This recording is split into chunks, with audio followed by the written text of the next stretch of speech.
If you're thinking that sales has to slow down at this time of year, think again. This should be your busiest time of the year.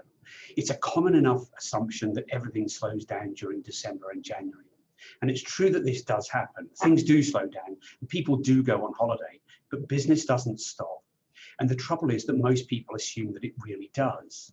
And when you think about it, does everyone go on holiday? Does every business close down? Is nobody available leading up to Christmas or straight after the new year?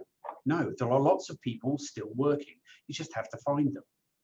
And the reason that this thinking is so dangerous, in my opinion, is that companies risk writing off as much as 17% of their selling year by assuming there's nothing they can do in December and January in terms of selling.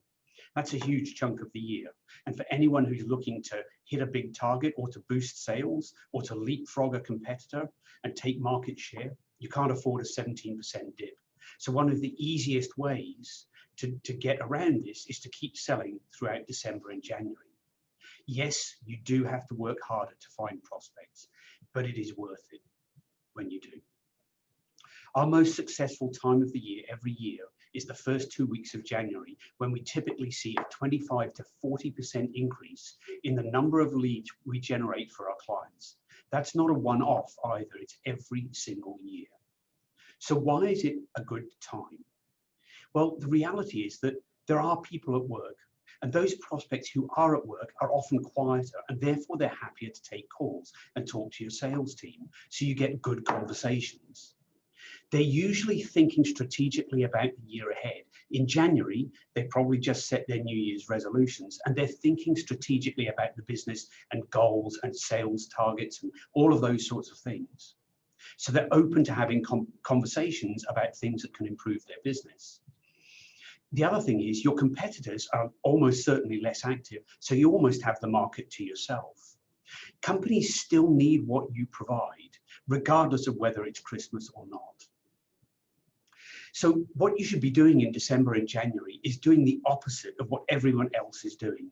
Ramp up your activity before Christmas and get back into it straight after the new year. Don't wind down in December either. It's much harder to kick things off in January if you've let your pipeline dwindle in December. So one of the reasons we have a really great start of January is because we make sure we've got activity going all the way through to Christmas, and we're doing as much as we can to build a pipeline for January. So my 2 tips are these. Ramp up activity in December rather than slowing it down. It will generate leads for you now, and it will give you a strong pipeline to follow up in January. And secondly, start your activity straight after the New Year holidays. Start talking to those people who are in the office. Start talking to them when they're interested in having a conversation, they're looking strategically the year ahead. It will really pay dividends. You'll be closing sales in February and March when your competitors are still thinking about how to restart their sales pipeline, and you'll be weeks and months ahead of them. So don't write off December and January. Keep your activity going, and if you can, boost your sales activity.